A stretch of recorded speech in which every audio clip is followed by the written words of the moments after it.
नमस्कार, मैं Anand Jain, head of department electrical engineering, government polytechnic college Hanumangarh. आज हमारे विषय EE 301 पावर इलेक्ट्रॉनिक्स में एक नई वीडियो में बात करते हैं थायरिस्टर के क्लास C कॉम्प्लीमेंट्री कम्यूटेशन और क्लास D ऑक्सिलरी कम्यूटेशंस की। हमने पिछली दो वीडियो में कम्यूटेशन के प्रोसेस और कम्यूटेशन के टाइप A, B और F के बारे में पढ़ा है। आज हम जानेंगे कि क्लास C कॉम्प्लीमेंट्री कम्यूटेशन में एक चार्ज कैपेसिटर किस तरह से एक रनिंग थायरिस्टर को कम्यूट करता है और क्लास D में एक ऑक्सिलरी थायरिस्टर किस तरह से मेन थायरिस्टर के करंट को शिफ्ट करके और कम्यूटेशन के प्रोसेस को करवाता है। पूरे स्विचिंग ट्रांजिएंट टाइमिंग के साथ सर्किट को एनालाइज करते हैं। तो शुरू करते हैं आज की वीडियो क्लास C और class D commutation of SCR। एक क्लास C कम्यूटेशन का सर्किट डायग्राम यहाँ दिखाया हुआ है, जिसमें इस लोड के करंट को कैरी करने वाला जो मेन थायरिस्टर है वो SCR T1 है और इसके कम्यूटेशन के लिए हमने एक दूसरा कॉम्प्लीमेंट्री कम्यूटेटिंग थायरिस्टर यूज किया है और उसे हम T2 कह रहे हैं। इन दोनों थायरिस्टर के बीच में एक कैपेसिटर लगा हुआ है जो कम्यूटेटिंग एलिमेंट के तौर पे हमारे इस running thyristor main load current carry करने वाले थायरिस्टर को उस समय कम्यूट करेगा जब हम कॉम्प्लीमेंट को ट्रिगर करेंगे। यहाँ एक दूसरा रेजिस्टेंस और लगाया हुआ है जो इस दूसरे कॉम्प्लीमेंट्री थायरिस्टर के लिए करंट का रास्ते का रेजिस्टेंस बनेगा और इस रेजिस्टेंस की वैल्यू हमने इस तरह से ली है कि इस सप्लाई वोल्टेज के साथ इस रेजिस्टेंस की जो करंट SCR2 में कंटिन्यूअस फ्लो करेगी वो करंट इस SCR के होल्डिंग करंट से, जो मेरा कॉम्प्लीमेंट्री थायरिस्टर है उसके होल्डिंग करंट से भी कम होगी, तो उसका कम्यूटेशन स्वतः ही हो जाएगा। पूरी बातें डिटेल से समझते हैं। जिस समय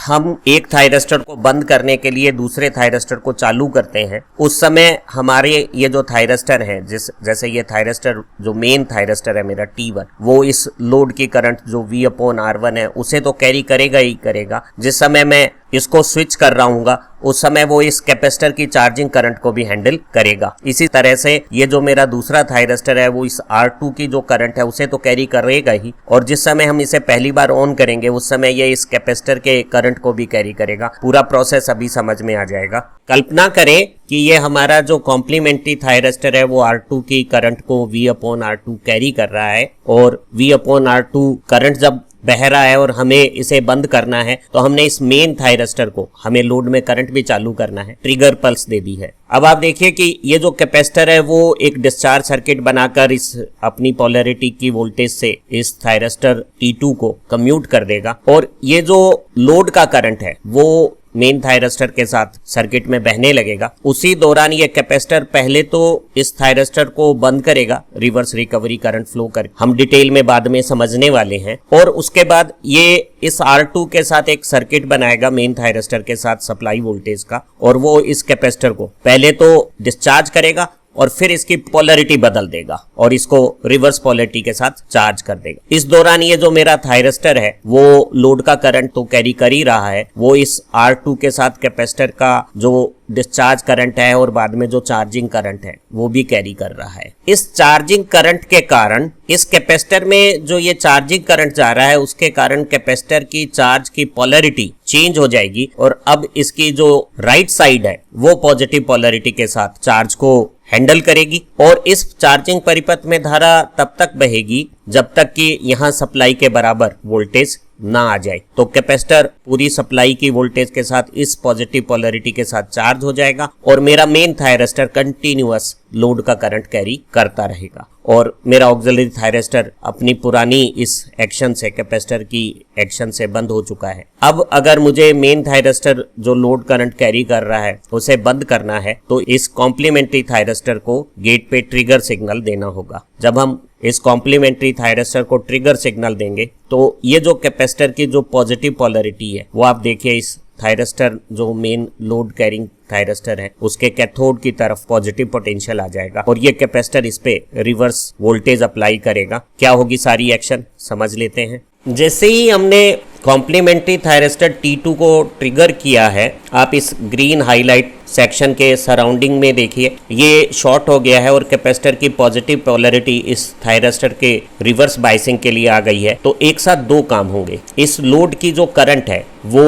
थायरिस्टर 1 के बजाय एक अल्टरनेट कैपेसिटर के थ्रू कॉम्प्लीमेंट्री थायरिस्टर के रास्ते से बहने लगेगी और ये जो कैपेसिटर है वो अपनी डिस्चार्ज करंट से इस रनिंग थायरिस्टर की रिवर्स रिकवरी चार्ज के फ्लो के लिए साधन बनेगा। जब इस थायरिस्टर की रिवर्स रिकवरी करंट से सारा चार्ज रिकवर हो गया है, शुरू में आखिरी जो बाहर की दोनों परतों के आवेश उल्टे बहे हैं और उसके बाद अंदर की सतहों पर रिकॉम्बिनेशन हुआ है और यहाँ जंक्शन J2 पे अवक्षय परत बनने लग गई है, तो ये थायरिस्टर कम्यूट हो जाएगा। इसके कम्यूटेशन के टाइम के दौरान कैपेसिटर ने अपनी इस पोलैरिटी को मेंटेन रखना है। जब ये थायरिस्टर कम्यूट हो गया है तो कैपेसिटर लोड करंट के कारण डिस्चार्ज होगा और उसके बाद इसकी चार्जिंग होगी और जब ये सप्लाई के बराबर चार्ज की वोल्टेज पा लेगा तो लोड का करंट भी बंद हो जाएगा और ये जो R2 प्रतिरोध है वो इस SCR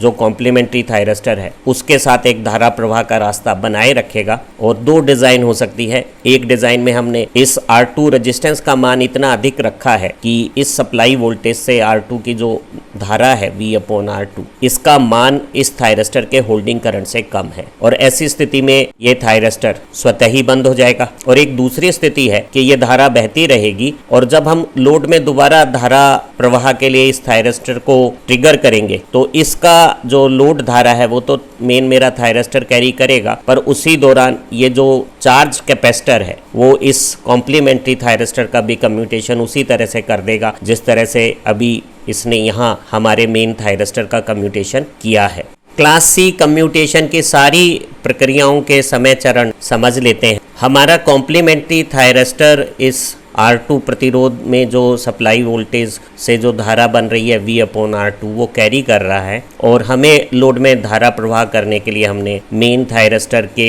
गेट पे ट्रिगर पल्स देनी है। जैसे ही हमने इसको गेट सिग्नल देना है ये जो फॉरवर्ड बायस थायरिस्टर है वो टर्न ऑन हो जाएगा और इस परिपथ में जो लोड की धारा है वो भी वहन करेगा। और शुरुआत में देखिए आप इस ट्रांजिएंट पीरियड में ये जो कैपेसिटर है वो एक लोकल पाथ में इस कॉम्प्लीमेंट्री थायरिस्टर का रिवर्स रिकवरी करंट बनेगा और बाद में जब ये थायरिस्टर बंद हो जाएगा तो कुछ देर के लिए इस R2 के रास्ते से एक धारा इस कैपेसिटर की हमारे मेन लोड थायरिस्टर के साथ में बहेगी। तो इस दौरान जैसे आपको दिख रहा है हमारा ये जो थायरिस्टर है वो लोड करंट के साथ साथ इस R2 के रेजिस्टेंस के साथ एक कैपेसिटर की शुरू में डिस्चार्ज और बाद में उल्टी पोलैरिटी की चार्जिंग करंट को भी कैरी कर रहा है। जब थोड़ी देर बाद कैपेसिटर पे इस आवेशन धारा से इस सिरे पे धनात्मक विभव उत्पन्न हो जाएगा और जब यह विभव सप्लाई विभव के बराबर हो जाएगा तो इस रास्ते की धारा बंद हो जाएगी और मेरा जो थायरिस्टर है वो सिर्फ लोड करंट को कैरी करेगा। इस प्रक्रिया के दौरान हमारा ये कॉम्प्लीमेंट्री थायरिस्टर है उसका कम्यूटेशन भी हो रहा है और इस कैपेसिटर की जो पुरानी पोलैरिटी थी इधर प्लस वो डिस्चार्ज होकर और उल्टी पोलैरिटी अब इधर ग्रीन हाईलाइट में जैसे प्रदर्शित किया हुआ है उस प्लस के साथ चार्जिंग हो जाएगी। हमारा main thyristor load current IR1 को अपने सीरीज रास्ते से कैरी कर रहा है। ये थायरिस्टर बंद है और कैपेसिटर इस पोलैरिटी के साथ चार्ज है। हमने इस मेन थायरिस्टर को कम्यूट करने के लिए कॉम्प्लीमेंट्री थायरिस्टर को गेट पर ट्रिगरिंग सिग्नल देना है। कॉम्प्लीमेंट्री थायरिस्टर के गेट पे ट्रिगर सिग्नल से दो प्रक्रियाएं एक साथ होगी। ये कैपेसिटर इस थायरिस्टर के टर्न ऑन होते ही अपने पॉजिटिव एंड को मेरे मेन लोड कैरिंग थायरिस्टर के कैथोड की तरफ ला देगा और ये कैपेसिटर रिवर्स बायस होकर उल्टी धारा के साथ रिवर्स रिकवरी चार्ज के मूवमेंट का कैपेसिटर के साथ इस थायरिस्टर T2 और कैपेसिटर के साथ रास्ता बना लेगा और जब सारा रिवर्स रिकवरी हो जाएगा तो इस थायरिस्टर T1 का कम्यूटेशन हो जाएगा। इसका जो टर्न ऑफ टाइम है TQ वो सर्किट में इस कैपेसिटर के डिस्चार्ज होने के टाइम से कम होना चाहिए, यानी थायरिस्टर पहले टर्न ऑफ हो जाना चाहिए और कैपेसिटर डिस्चार्ज नहीं होना चाहिए। जब ये थायरिस्टर टर्न ऑफ हो जाएगा तब भी लोड का करंट कुछ देर के लिए दूसरे थायरिस्टर के साथ रास्ता बनाकर रखेगा। अब देखिए कि लोड का करंट अभी भी चल रहा है भले ही मेरा पहला थायरिस्टर कम्यूट हो गया है। इनफैक्ट जैसे ही हमने इस दूसरे थायरिस्टर कम्यूटेटिंग कॉम्प्लीमेंट्री थायरिस्टर को ट्रिगर किया है, उसी क्षण इस कैपेसिटर की रिवर्स वोल्टेज के इम्पल्स ने इस थायरिस्टर के करंट को जीरो कर देना है और रिवर्स रिकवरी करके इसे बंद कर देना है। रिवर्स रिकवरी और ये जो टर्न ऑफ टाइम है वो इतना कम है कि उसे यहाँ हमने इस समय ट्रांजिएंट स्थिति में दिखाया नहीं है, और हम कल्पना करते हैं कि ये कैपेसिटर डिस्चार्ज होने में जो समय ले रहा है, आप देखिए कि ये जो कैपेसिटर है जिसपे अभी इस पोलरिटी के साथ प्लस इधर और माइनस इधर जो चार्ज है वो अब पहले डिस्चार्ज होगा और कैपेसिटर डिस्चार्ज होगा और वो जीरो चार्ज और पोटेंशियल के साथ होगा, उससे पहले मेरा थायरिस्टर टर्न ऑफ हो जाएगा। उसके बाद इस लोड के करंट के प्रवाह से कॉम्प्लीमेंट्री थायरिस्टर के रास्ते से इस कैपेसिटर की चार्जिंग होगी और ये उल्टी पोलरिटी के साथ सप्लाई के बराबर वोल्टेज पा लेगा। ये जो सर्किट है उसका टाइम कांस्टेंट R1C इतना अधिक है, C का मान ज़्यादा लेने से ये संभव होगा कि थायरिस्टर का टर्न ऑफ पहले हो जाएगा और मेरा कैपेसिटर डिस्चार्ज बाद में होगा। जब इस कैपेसिटर पे सप्लाई के बराबर वोल्टेज आ जाएगी उल्टी पोलरिटी के साथ, तो लोड का करंट भी जीरो हो जाएगा। अगर इस थायरिस्टर का R2 के साथ जो करंट का रास्ता बन रहा है ये, उसमें धारा इस थायरिस्टर के होल्डिंग करंट से कम है, अगर R2 का मान ज़्यादा है तो ये थायरिस्टर अपने आप बंद हो जाएगा। नहीं तो इस थायरिस्टर को बंद करने के लिए हमें, जब हम लोड में करंट चलाएंगे और मेन थायरिस्टर को ट्रिगर देंगे, तो ये कॉम्प्लीमेंट्री कम्यूटेशन से यही कैपेसिटर हमारे दूसरे थायरिस्टर को बंद कर देगा। हमने देखा कि क्लास C कम्यूटेशन है वो 1 किलोहर्ट्ज से कम फ्रीक्वेंसी के ऑपरेशंस में मकबरे बर्डफोर्ड इन्वर्टर में और पैरेलल इन्वर्टर में बहुत रिलायबल तरीके से, जैसे ही हमने कॉम्प्लीमेंट्री थायरिस्टर को ट्रिगर किया है, वो मेन थायरिस्टर को एक चार्ज कैपेसिटर की मदद से तत्काल कम्यूट कर देता है। अब बात करते हैं क्लास D कम्यूटेशन प्रोसेस की। जरा पहले सर्किट देखिए। इसमें इस भार की धारा को वहन करने के लिए ये मेरा मेन थायरिस्टर है T1। एक दूसरा थायरिस्टर जो इस थायरिस्टर के बंद करने के लिए हमें इस्तेमाल करना होगा, उसे हम कहते हैं ऑक्सिलरी थायरिस्टर। क्योंकि एक थायरिस्टर को बंद करने के लिए हमने एक दूसरे ऑक्सिलरी थायरिस्टर का इस्तेमाल किया है, इसलिए इस तरह के क्लास D कम्यूटेशन को हम ऑक्सिलरी कम्यूटेशन भी कहते हैं। कम्यूटेशन के लिए इस कैपेसिटर के साथ इस इंडक्टर का भी हमने उपयोग किया है और इस सर्किट में एक डायोड भी इस्तेमाल हो रहा है। जरा सर्किट की वर्किंग समझते हैं। शुरू में ये दोनों थायरिस्टर, मेन लोड थायरिस्टर और ऑक्सिलरी थायरिस्टर, भले ही सप्लाई से फॉरवर्ड बायस, पर किसी के भी गेट पे सिग्नल नहीं है, तो दोनों फॉरवर्ड ब्लॉकिंग मोड में है और ये कोई पुरानी एक्शन से कैपेसिटर चार्ज होकर सप्लाई के बराबर वोल्टेज अपने सिरों पर रख रहा है। लोड में भी धारा नहीं है और पूरे परिपथ में किसी भी प्रकार का कोई बदलाव नहीं है। कैपेसिटर फुल्ली चार्ज्ड है, किसी भी थायरिस्टर में करंट नहीं है, डायोड भी कंडक्ट नहीं कर रहा है, लोड में भी करंट नहीं है। हमारी परिपथ की वर्किंग शुरू होती है जब हम मेन थायरिस्टर को लोड करंट कैरी करने के लिए ट्रिगर या टर्न ऑन पल्स देते हैं। और आप देखिए सप्लाई के इस पॉजिटिव एंड से लोड का ये सर्किट पूरा हो गया है और एक फिक्स्ड लोड करंट थायरिस्टर में बहने लगती है। उसी दौरान ये कैपेसिटर इस इंडक्टर के साथ एक रेजोनेंट सर्किट बनाएगा और इस LC अंडरडैम्प्ड सर्किट में एक साइनोसॉइडल करंट का मूवमेंट होगा और एक अनोखी अनुनाद की स्थिति होगी जिसमें इस चार्ज कैपेसिटर की इलेक्ट्रिक फील्ड में स्टोर्ड एनर्जी इस इंडक्टर में करंट के साथ मैग्नेटिक फील्ड में स्टोर हो जाएगी और वही मैग्नेटिक फील्ड की स्टोर्ड एनर्जी वापस कैपेसिटर को मिलेगी और इस कैपेसिटर की वोल्टेज उल्टी होकर जितना पोटेंशियल और चार्ज इसके पास पहले था उतना ही चार्ज इसके पास दोबारा आ जाएगा। सारी स्थिति समझते हैं। जैसे ही हमने मेन लोड थायरिस्टर को ट्रिगर पल्स दी, लोड करंट का रास्ता बन गया और लोड करंट प्रवाहित होने लग गया। उसी दौरान ये जो चार्ज कैपेसिटर है वो भी एक इंडक्टर के साथ परिपथ में एक LC ऑसिलेटिंग सर्किट बना लेता है। चार्ज कैपेसिटर का इस सीरीज के L के साथ जो ये अनुनादी परिपथ बना है उसकी अनुनादी धारा का मान Im sin ओमेगा t होगा, जहां धारा का जो अधिकतम मान है Im, ये मान कैपेसिटर पे शुरू में सप्लाई के बराबर वोल्टेज है तो वो Vs में रूट L/C का भाग देने पर आएगा या Vs में रूट C/L का गुणा करने पर धारा का अधिकतम मान आ जाएगा। ये जो धारा का अधिकतम मान है ये जिस समय आता है उस समय कैपेसिटर पूरी तरह से डिस्चार्ज हो जाता है। आप कह सकते हैं कि जो कैपेसिटर की जो वोल्टेज है वो एक कोसाइन फंक्शन है, और जिस समय हमारी समय की गणना शुरू हुई है, थायरिस्टर 1 को जब हमने ट्रिगर किया है उस समय अगर समय को 0 माने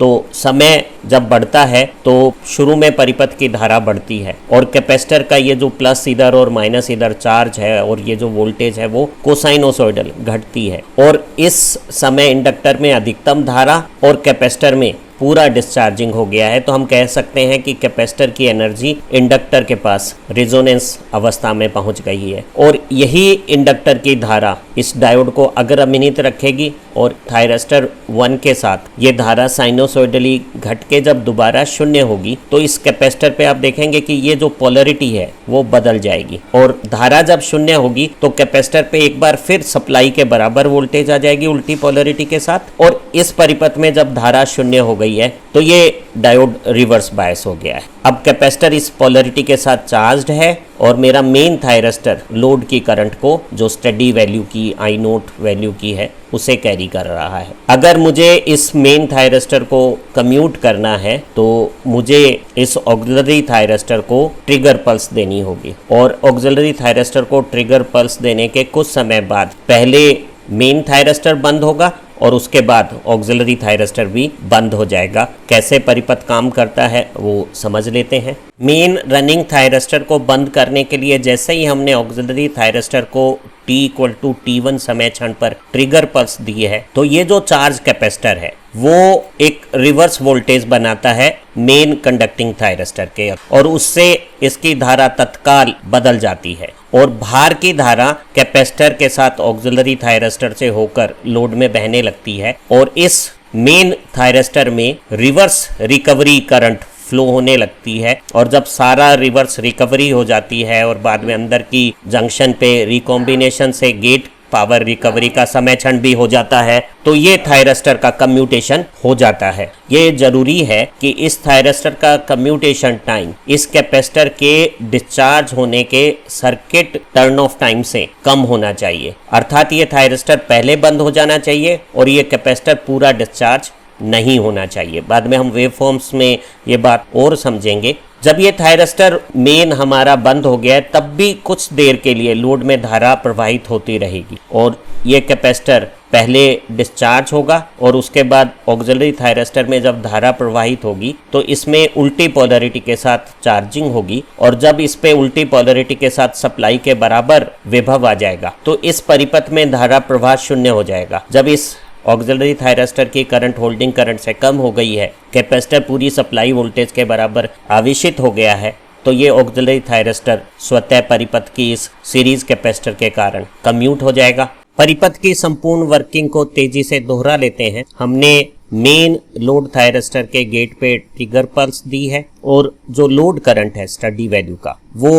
बहने लग गया है। इसी दौरान ये जो हमारा चार्ज्ड कैपेसिटर है वो हमारे मेन लोड थायरिस्टर के साथ इस इंडक्टर के श्रेणी में आ गया है, और एक अनुनादी परिपथ धारा भी इस कैपेसिटर में बहने लगी है। जैसे हमने पहले जिक्र किया कि ये पहले साइनोसॉइडल पीक वैल्यू पर आएगी, और जो पीक वैल्यू का मान है वो कैपेसिटर पे क्योंकि सप्लाई के बराबर वोल्टेज है तो वो Vs में √C/L का गुणा करने से आएगी, और वो L और C के इस अनुनादी परिपथ की जो अनुनादी आवृत्ति है वो 1/√LC है, और उस अनुनादी आवृत्ति के अनुसार जो आधी साइकिल का टाइम है उसमें ये धारा अधिकतम मान पाके 0 होगी। ये धारा और लोड धारा दोनों जुड़कर आप देखिए ये थायरिस्टर मेन मेरा जो है उसकी धारा हो गई है। हमारी जो दूसरी इस हाफ साइकिल के बाद जब धारा दोबारा 0 हुई है तो कैपेसिटर की चार्ज की पोलरिटी बदल गई है, और इस परिपथ में धारा प्रवाह 0 हो गया है। अब थायरिस्टर सिर्फ भार धारा को वहन कर रहा है, और अगला घटनाक्रम थायरिस्टर 1 को बंद करने की प्रक्रिया का शुरू तब होगा जब हम ऑक्सिलरी थायरिस्टर के गेट पे ट्रिगर सिग्नल देंगे, और वो हम देंगे समय t1 पर। और जैसे ही मैं ऑक्सिलरी थायरिस्टर के गेट पे ट्रिगर पल्स दूंगा ये टर्न ऑन हो जाएगा, और ये मेरा पहले से charge capacitor main thyristor load carrying thyristor के लिए रिवर्स बायस वोल्टेज बनाएगा और रिवर्स रिकवरी करंट बनाएगा, और जो लोड की करंट है वो ऑक्सिलरी थायरिस्टर के रास्ते में शिफ्ट हो जाएगी, और इसका करंट तत्काल 0 हो जाएगा। ये जो मेरा कैपेसिटर है उसमें अब इस भार के अनुसार जो समय नियतांक बनता है या जो धारा बनती है उससे एक स्टडी रफ्तार से पहले इस उल्टी पोलैरिटी की डिस्चार्जिंग होगी और उसके बाद इधर ऊपर प्लस और माइनस के साथ चार्जिंग होगी। तो मेरे कैपेसिटर की जो वोल्टेज है वो जैसे ही मेरा मेन थायरिस्टर बंद करने के लिए मैंने ऑक्सिलरी थायरिस्टर को टर्न ऑन किया है, इस मेरे मेन थायरिस्टर के सिरों पर नेगेटिव Vs के बराबर वोल्टेज आ गई है और ये वोल्टेज अब एक समान दर से ये जो धारा बह रही है उससे पहले मेरा कैपेसिटर डिस्चार्ज होगा और फिर उल्टी पोलैरिटी के साथ चार्ज होगा। इस प्रक्रिया के दौरान कैपेसिटर जब तक डिस्चार्ज हो वो समय सर्किट का टर्न ऑफ टाइम है, उससे पहले मेरा थायरिस्टर टर्न ऑफ हो जाना चाहिए। कल्पना करें कि इस क्षण पे थायरिस्टर 1 बंद हो गया है और ये कैपेसिटर की चार्जिंग से T2 समय पे उल्टी पोलैरिटी के साथ यहाँ Vs वोल्टेज जैसे ही आएगी इस परिपथ में धारा जो कैपेसिटर कैरी कर रहा है। अब देखिए कि कैपेसिटर एक स्टडी नेगेटिव धारा कैरी कर रहा है लोड की कुछ समय तक और जब इस पे सप्लाई के बराबर वोल्टेज उल्टी पोलैरिटी की आ गई है तो इसकी धारा एक बार फिर 0 हो जाएगी और जैसे ही कैपेसिटर की धारा 0 होगी इस ऑक्सिलरी थायरिस्टर का भी अपने आप कम्यूटेशन हो जाएगा। तो आप देखिए कि ये मेरा दूसरा थायरिस्टर एक समय T1 से T2 के बीच में स्वतः बंद हो जाता है और इस आधे समय में जिसे हम सर्किट का कम्यूटेशन पीरियड कहा है उससे भी कम समय में ऐसा थायरिस्टर हम चयन करेंगे कि वो जल्दी से टर्न ऑफ हो जाए, तो इसका भी टर्न ऑफ हो जाएगा। क्लास डी कम्यूटेशन को हम ऑक्सिलरी कम्यूटेशन भी कहते हैं क्योंकि एक ऑक्सिलरी थायरिस्टर का प्रयोग हम मेन थायरिस्टर को बंद करने के लिए करते हैं जो इस चार्ज्ड कैपेसिटर को टर्न ऑन होने पर इस थायरिस्टर के लिए रिवर्स वाइसिंग भी करता है और लोड के करंट को अपने ऊपर शिफ्ट कर लेता है। जिस समय ऑक्सिलरी थायरिस्टर को टर्न ऑन किया जाता है तो ये कैपेसिटर रनिंग थायरिस्टर के पैरेलल आ जाता है, तो इस तरह के कम्यूटेशन को हम पैरेलल कैपेसिटर कम्यूटेशन भी कहते हैं। जो मकबरे ब्रिज इन्वर्टर है जो सबसे ज्यादा प्रचलित हमारे इन्वर्टर सर्किट्स हैं, मकबरे ब्रिज इन्वर्टर्स, उनमें हम क्लास डी कम्यूटेशन सबसे रिलायबल कम्यूटेशन माना जाता है और इसका इस्तेमाल सबसे प्रचलित जो हमारे इन्वर्टर सर्किट हैं मकबरे ब्रिज इन्वर्टर उनमें इस्तेमाल होता है और कई चॉपर सर्किट में भी हम क्लास डी ऑक्सिलरी कम्यूटेशन का इस्तेमाल करते हैं। हमने एक वीडियो में मकबरे ब्रिज इन्वर्टर समझा है, उसमें ये जो कैपेसिटर है उसकी मदद से मेन थायरिस्टर का कम्यूटेशन भी और फिर क्लास ए टाइप रिजोनेंस कम्यूटेशन से ऑक्सिलरी थायरिस्टर का कम्यूटेशन होता है, तो वो किसी दूसरी वीडियो में आप देख सकते हैं। हमें लगता है कि आपको कम्यूटेशन समझ में आया होगा। दूसरी वीडियो देखेंगे तो सारा कम्यूटेशन प्रोसेस आपको जरूर से समझ में आएगा और परीक्षा में भी इस प्रश्न को करने में आपको परेशानी नहीं होगी।